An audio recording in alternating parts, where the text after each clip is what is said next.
Why am I here to talk about space technology? Let's explore two reasons. The first is that technology from space already plays a key role in helping us meet some of the most basic human needs. And today we're asking about the intersection between humanity and technology. The second is that we should be looking for where innovations will come from every part of the globe to create the future of our space identity. Space is in an era in which there's opportunities for innovation to come from every kind of country, no matter what level of income, no matter what geographic location, to help create the future of how we use space to serve people on Earth and how we explore beyond the Earth. So in my group, we are advancing justice in Earth's complex systems, using designs enabled by space. And justice for us includes two key ideas. The first is that technology from space, like any technology, especially those that are funded largely initially by government research, should be distributed around the world in a way that everyone can benefit.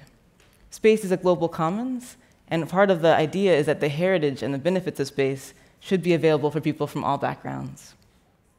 We also think about justice from the point of view of asking, how have our mentalities, our own prejudices, our long-term patterns of thinking that assume that some people are perhaps more smart or more deserving of technology than others, how have they caused us to lead to global distributions of technology that are unfair? So our work is addressing these two levels. First, asking how innovation is coming from around the world to create the future of space. And second, asking how we can ensure the benefits of space are available to people no matter where they're from. The first message is good news, because technology from space is already being used around the world to help support sustainable development.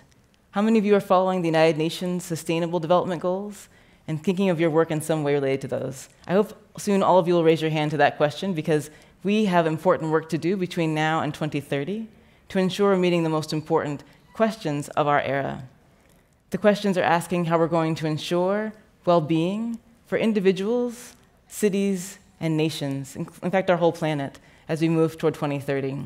These are ambitious goals, and some may complain and say that they're impossible to meet, but I ask, if we're not trying to meet them, how will we possibly make this progress?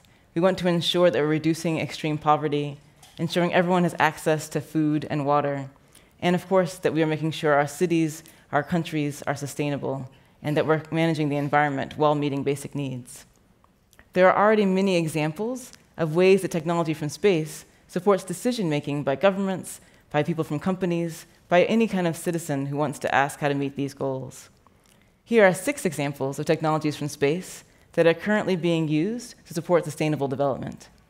This includes satellites to observe the Earth, satellite positioning and communication, as well as the knowledge we gain from microgravity research, from human spaceflight, and from technology transfer from space to other fields.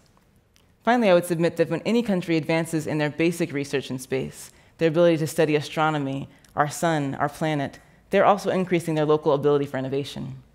There are great examples from around the world of every country using these tools, but there's more to be done, because there's still cases where this technology is either too expensive, too inaccessible, or just seems unavailable based on the current marketplace of a community. And our goal is to see that any development leader working at international level, national, or local can easily access these benefits. So our team is made of graduate students and researchers from these 6 fields.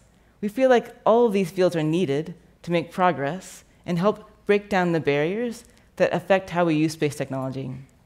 It means we think as designers, both from engineering design as well as artistic design, to understand the needs of communities pursuing their own development. We also think from the point of view of art, because art is one of the ways we explore our own humanity. And our goal is to understand the human needs for technology from space and use that as our value statement as we design. We then consider social science, especially areas like history, economics, and anthropology. This tells us what it means to say that today's situation is currently unjust in the world based on long-held patterns of behavior. And given this knowledge, how do we design the future in partnership with leaders who are creating development in their own areas? Also, tools such as complex system modeling, designing satellites and other hardware, and data science help us move toward solutions. It means we really partner with leaders, people who are already working toward the Sustainable Development Goals, and they have their own vision for what it means to apply technology to their needs. We're just here to help them get over any hurdles or barriers that are making it challenging in their area. It means talking to international agencies, national governments, and ideally as many startups as possible, because people in startups often have the best example of seeing how technology can meet a need in local scale. The reason I'm here today is because space is moving from an era in which technology looks like this. On this slide, you're seeing one of our amazing traditional government-built satellites, an example of a weather satellite built by NASA and operated by the US Weather Service. It's powerful, and it will last in space for probably a decade or more. It also costs billions of dollars to make, but it's a valuable investment that serves, in fact, the whole world. And this is the traditional approach to building very high-quality scientific satellites. You can see the people in the picture are wearing special suits. We're in a very specialized laboratory. And this is a kind of activity that is limited to those with high resources. But space is moving from this kind of environment to an environment where small satellites can be built by people in really a room like this anywhere in the world. You don't need as many special equipment or as many types of special investments. The cost goes from, on the scale of billions, down to hundreds of thousands or sometimes tens of thousands, depending on how much guarantee you want that your technology will work.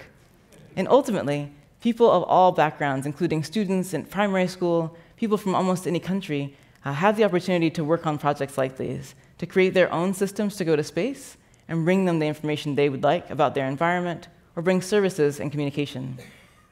So let's consider an example about how we want to create a future in which we can use technology from space to help people make decisions about their own environment, so they can better decide how to balance the complex interaction between environmental challenges, human needs, and technology that's available to us.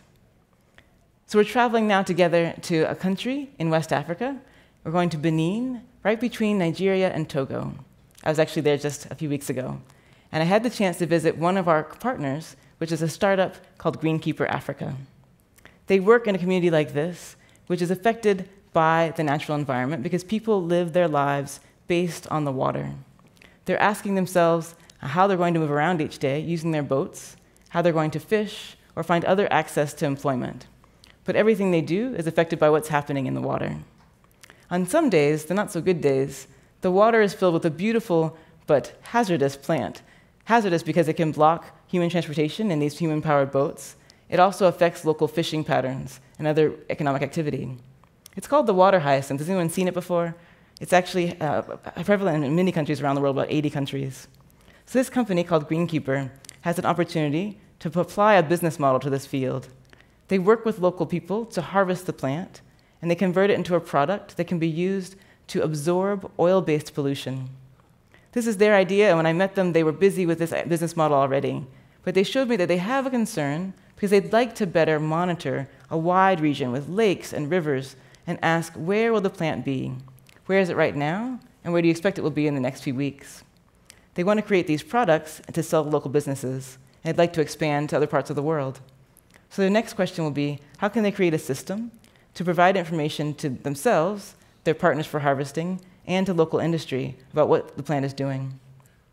We're working with them to ask how we can use data from satellites, from aerial platforms, and from ground-based sensors to help them better monitor the behavior of the plant and other vegetation in the region, all of which affects local economic activity for people of low income to medium income.